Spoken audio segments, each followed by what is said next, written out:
नमस्कार दर्शकों, मोदी सरकार की कैबिनेट ने वन नेशन वन इलेक्शन को मंजूरी दे दी है और यह बिल अगले शीतकालीन अधिवेशन में लोकसभा और राज्यसभा में भी पेश किया जाएगा। लेकिन क्या देश वन नेशन वन इलेक्शन के लिए तैयार है? क्या ऐसी परिस्थितियां हैं जिनसे देश में एक ही समय में चुनाव हो सकता है? इसी प्रस्ताव को लेकर न्यूज़ 24 पर एक जोरदार बहस हुई है और उस बहस में भाग लेने वाले वक्ताओं ने क्या निष्कर्ष निकाला है, आइए देखते हैं पूरी बहस। भाई, सुनने में ये प्रपोजल एक बहुत बढ़िया प्रपोजल दिखता है कि इस देश में साइमल्टेनियस इलेक्शन हो जाए, एक देश एक चुनाव। तो बार बार ना मॉडल कोड ऑफ कंडक्ट लागू होगा, जो बार बार खर्च होता है वो भी बचेगा, क्रिमिनल जस्टिस की जो एक पूरी धारा है वो रुक जाती है, क्योंकि पुलिसकर्मी, सुरक्षा कर्मी, सब एडमिनिस्ट्रेटिव ऑफिसर सब मुब्तला हो जाते हैं चुनाव में, चाहे वो छोटा सा भी इलेक्शन हो। तो शुरुआती नजर में तो एक बढ़िया प्रस्ताव दिखता है। योगेंद्र जी। जी गरिमा जी, एक सुंदर नारा है। अफसोस यही है कि इस दुनिया में हर खतरनाक चीज को बहुत एक सुंदर पैकेज में रखा जाता है। मैं चिंतित 6 साल पहले जब ये बात पहली बार आई तो मैं हंस दिया था कि यार पता नहीं किस किस तरह के शगुफे चलते हैं इस देश में। मुझे लगा ये 2-4 दिन की बात है, बंद हो जाएगी। फिर जब कमेटी बनी तो मुझे लगा ये मामला कुछ है। तब भी मुझे लगा कि कमेटी सोचेगी, ऐसी बात को लागू थोड़ा ही करेगी। लेकिन आज जबकि यूनियन कैबिनेट ने इसको स्वीकार कर लिया है तो हमें गंभीरता से इस पे सोचना चाहिए। मुझे लगता है कि हमारे प्रधानमंत्री जी को शौक, उन्हें शौक है बहुत अच्छी दवाई का। दवाई उनको कोई बहुत अच्छी लग जाती है और फिर वो चाहते हैं कि वो दवाई सबको पिलाई जाए। पहली बार नहीं हो रहा, डिमोनेटाइजेशन में एग्जैक्टली यही हुआ। दवाई उनको अच्छी लगती है, वो कहते हैं सबको पिलाई जाए। उस वक्त कहते हैं कि ये टीबी की दवाई है, हार्ट अटैक की दवाई है। पता लगा उसके बाद हार्ट अटैक हो गया। फिर प्रधानमंत्री के सलाहकार आते हैं और कहते हैं नहीं नहीं नहीं नहीं, देखिए ना आपकी चमड़ी की खुश्की तो इससे ठीक हो गई, और देखिए ना आपके मसूड़े भी इससे ठीक हो गए। फिर उसके बाद पहले दवाई दी जाती है, फिर बीमारी ढूंढी जाती है कि किस बीमारी का वो इलाज। अनफॉर्चुनेटली ये जो वन नेशन वन इलेक्शन है ये एग्जैक्टली ऐसी ही चीज एक विचार है, देखने में बड़ा आकर्षक लगता है। और ऐसा लगता है कि देखिए चलिए एडमिनिस्ट्रेटिवली ठीक हो जाएगा, कैलेंडर ठीक हो जाएगा, कई सारी प्रॉब्लम्स हैं, छोटी मोटी प्रॉब्लम सब सुलझ जाए। लेकिन हम ये नहीं समझते कि इसका अर्थ क्या है। मैंने कमेटी की रिपोर्ट को पढ़ा, पूरे 18,000 पेज तो नहीं पढ़े, जो उसकी मेन रिपोर्ट है वो पढ़ा। कमेटी क्या कहती है? कमेटी कहती है कि कई बीमारियां जिसका ये इलाज करे। पहली बीमारी कमेटी बताती है वोटर्स फैटीग। वोटर बार बार वोट दे के थक जाते हैं। कमेटी कहती है, मैं नहीं कहता। गरिमा जी, मैं आपसे आग्रह करूंगा अपने सारे रिपोर्टर्स को देश में कहिए कि ऐसे एक वोटर को कल पेश करें यहां आपकी चैनल पे, जो आके कहे कि हाय इतनी बार वोट देके मैं थक गया, बस अब मैं वोट इसलिए नहीं देने जाता क्योंकि इतनी बार चुनाव मुझे पिछले 35 साल में ऐसा वोटर नहीं मिला है। मिले तो जरूर आप पेश करें। दूसरा जो मुख्य तर्क है जो बार बार दिया जाता है कि भाई बार बार चुनाव के चक्कर में मॉडल कोड ऑफ कंडक्ट लग जाता है, सरकार पैरालाइज हो जाती है, सरकार कुछ कर नहीं पाती, देश के बड़े फैसले हो नहीं पाते। अब इससे हास्यास्पद स्थिति क्या हो सकती है, मैं आपको आज के फैसले बताऊं। आज मॉडल कोड ऑफ कंडक्ट लगा हुआ है, हरियाणा में चुनाव हो रहा है, जम्मू कश्मीर में हो रहा है, मॉडल कोड ऑफ कंडक्ट लागू है। आज भारत सरकार ने 35,000 करोड़ रुपए की एक स्कीम पीएम आशा अनाउंस की है। ये बात दीगर है कि वो पुरानी स्कीम को दोबारा उन्होंने चला दिया, उस पर भी आज मैं बहस नहीं करूंगा। आज से एक हफ्ता पहले कितना कोई 1 लाख करोड़ रुपए की नई योजनाएं जारी हुई। आयुष्मान भारत की योजना को पूरे देश के लिए बदला गया। ये बड़े फैसले नहीं है क्या? और इस देश के संविधान को बदलने का सबसे बड़ा फैसला आज लिया गया है, वन नेशन वन इलेक्शन।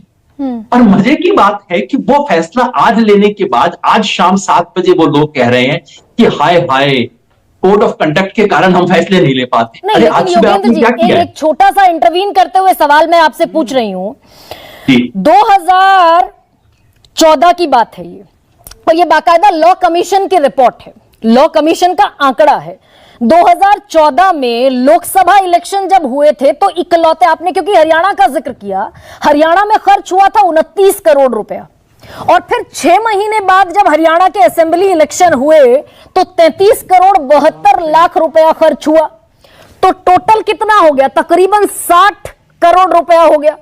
ऐसा ही एग्जाम्पल झारखंड में है। लोकसभा में 89 करोड़ 47 लाख खर्च हुए और विधानसभा में 86 करोड़ खर्च हुए, और कुल मिलाकर हो गया ये तकरीबन 170 करोड़ रुपए।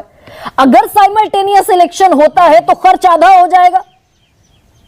हाँ, तो ये तीसरा तर्क है गरिमा जी, जो कि चुनाव इसने दिया है। 2 तर्कों का मैंने खंडन कर दिया, अब तीसरे तर्क पे आते हैं। तीसरा तर्क ये है कि इससे देश में खर्चा कम हो जाएगा। बिल्कुल खर्चा कम हो जाएगा। आप 2 के बजाय 1 चुनाव करवा ले, 5 साल के बजाय 10 साल के बाद चुनाव करवा ले, खर्चा और कम हो जाएगा। 20 साल के बाद आप चुनाव कराएंगे, खर्चा और भी कम हो जाएगा। क्या? तो आप इसको ये देखिए, खर्च में हमेशा ये आंकड़े 120 करोड़ 180 करोड़ बहुत बड़े आंकड़े लगते हैं हम सबको, क्योंकि हमारे लिए तो जिंदगी में 1 करोड़ बहुत बड़ी चीज होती है। आप इसे सरकार के बजट के अनुपात के रूप में देखिए। क्या ये सारी जो बचत होगी 5 साल में एक बार चुनाव करवाने के बाद, जो टोटल बजट होगी, क्या वो भारत सरकार के कुल 5 साल के बजट का 1% भी है? जी नहीं। बचत तो है, लेकिन योगेंद्र जी भाई, अगर 83 करोड़ रुपए 86 करोड़ रुपए लगे झारखंड में असेंबली इलेक्शन कराने में, वो अगर साइमल्टेनियस लोकसभा के साथ हो गए तो 86 करोड़ रुपए एक स्टेट का बचा। 30 स्टेट है इस देश में।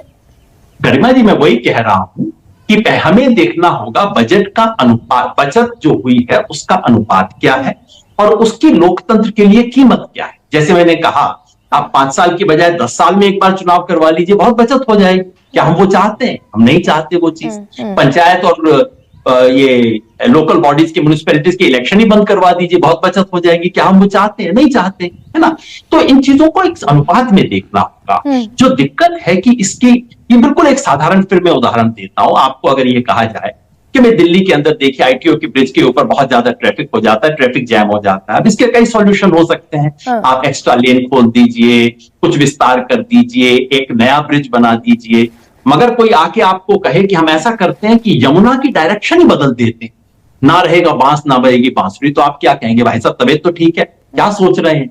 इस समस्या का ये समाधान होगा क्या? अच्छा, तो टेक्निकली अगर देखें योगेंद्र जी, टेक्निकलिटी के तौर पर, तकनीकी तौर पर, क्योंकि एक अमला लगता है बाकायदा, और मैं अभी इधर आपको इतर कर दूं कि आपका एक पॉलिटिकल इंक्लाइनेशन है, ये बताइए कि पेचीदगियां क्या हैं तकनीकी तौर पर? आपने चूंकि पॉलिटिकल इंक्लिनेशन की बात कर दी, तो मैं एक चीज और इसमें जोड़ दूं, और वो ये कि देखिए, सरकार अपनी नीतियां तय कर सकती है। जरूर हो सकता है जो सरकार है वो अपनी नीतियां लागू करती है, विपक्ष उसका विरोध करता है, ऐसा होता है। लेकिन ये जो है कि आप संवैधानिक स्ट्रक्चर बदल दें, खासतौर पे इलेक्शन की स्ट्रक्चर बदल दें, बिना ऑपोजिशन को कॉन्फिडेंस में लिए, ये लोकतंत्र के बुनियादी नियमों का उल्लंघन। अब आप देखिए, इसमें रिपोर्ट खुद कहती है कि देश की 32 पार्टियों ने समर्थन दिया, 15 पार्टियों ने विरोध किया। अब ये 15 कौन सी हैं? इंडिया कोएलिशन की तमाम पार्टियां हैं जिन्होंने विरोध किया है। कांग्रेस ने विरोध किया है, सपा ने किया है, DMK ने किया है, उस समय BSP ने भी किया था, और तमाम जितनी मेजर पार्टीज हैं, TMC वगैरह, सब पार्टियों ने विरोध किया है। क्या इस देश का rules of the game, election के रूल्स बदले जाएंगे बिना कंसेंसस के? ये बहुत बड़ा सवाल नहीं। अभी तो ये फिर योगेंद्र जी, अभी तो ये ट्रायल बलून के तौर पर है ना। अभी तो अश्विनी वैष्णव ने खुद कह दिया कि भाई हम सुझाव मांगेंगे, और ये भी हो सकता है कि वक्फ बोर्ड के बिल की तरह JPC को चला जाए, स्टैंडिंग कमेटी को चला जाए, सेलेक्ट कमेटी को चला जाए। अगर ऐसा करना था तो फिर कैबिनेट को आज पास करने की बजाय देश से सुझाव मांगने चाहिए थे। आज इसको कैबिनेट ने तो अप्रूव किया है ना। ड्राफ्ट नहीं बनाना, अभी मसौदा तो बना नहीं, कैबिनेट ने अप्रूव किया, उसके बाद ड्राफ्ट बनेगा। अप्रूव करने का मतलब है कि अब कैबिनेट सिद्धांत रूप में इस पे कमिटेड है कि वो संसद में एक संविधान संशोधन का बिल लाएगी। अब कब लागू हो गए, बहुत लंबी बातें हैं। और वो जो सवाल मैंने पूछा योगेंद्र जी आपसे, टेक्निकलिटी में कौन सी पेचीदगियां हैं? 2-3 पेचीदगियां। एक सिंपल बात, आप कॉन्स्टिट्यूशनल प्रॉब्लम देखिए। हमारे देश में पार्लियामेंट्री सिस्टम है। पार्लियामेंट्री सिस्टम का मतलब होता है कि जब भी कोई सरकार मेजॉरिटी लूज कर जाए, वो उसकी विधानसभा भंग होती है, संसद भंग होती है, क्योंकि कोई भी सरकार बिना मेजोरिटी के राज नहीं कर सकती। प्रेसिडेंशियल सिस्टम में ऐसा नहीं होता है। अमेरिका के अंदर राष्ट्रपति को मेजोरिटी है नहीं है कोई फर्क नहीं पड़ता, वो अलग चलता। हमारा पार्लियामेंट्री सिस्टम। अब यदि आपने 5 साल की अवधि फिक्स कर दी, मान लीजिए हरियाणा विधानसभा की, और मान लीजिए 4 साल बाद वो विधानसभा में सरकार मेजोरिटी लूज कर जाती है, कई कारण होते हैं, सरकारें लूज करती रही, ऐसा हमेशा होता रहा है। अब ऐसे में क्या होगा? अब ये कमेटी कहती है कि ऐसे में, क्योंकि ऐसे में 2 तरीके हैं, या तो आप कहें कि नहीं सरकार की तो अवधि 5 साल की है, मेजोरिटी सरकार के पास है नहीं, तो सरकार क्या करेगी? सरकार बजट पास नहीं करवा सकती, कानून पास नहीं करवा सकती, सरकार उस असेंबली में जा नहीं सकती, लेकिन सरकार की अवधि है, या तो ये सॉल्यूशन। तो दूसरा उसका भी सॉल्यूशन जो एक कमेटी बताती है, उसका भी एक सोल्यूशन हालांकि सरकार लाई है, और जो आपका कंसर्न है उसमें ये कमेटी की रिपोर्ट कहती है कि अगर हंग असेंबली की सिचुएशन है, अल्पमत की सरकार की स्थिति है, राष्ट्रपति शासन लगाने की अगर नौबत है, तो चुनाव करा लिए जाए। जहां जिस राज्य में या केंद्र में अगर ये स्थिति है तो चुनाव करा लिए जाए, लेकिन तब तक जितना कार्यकाल उसका उस वक्त पर आगे के लिए बचा हुआ है। इस वीडियो में इतना ही। जल्दी ही नए वीडियो के साथ आपसे फिर मुलाकात होगी। नमस्कार।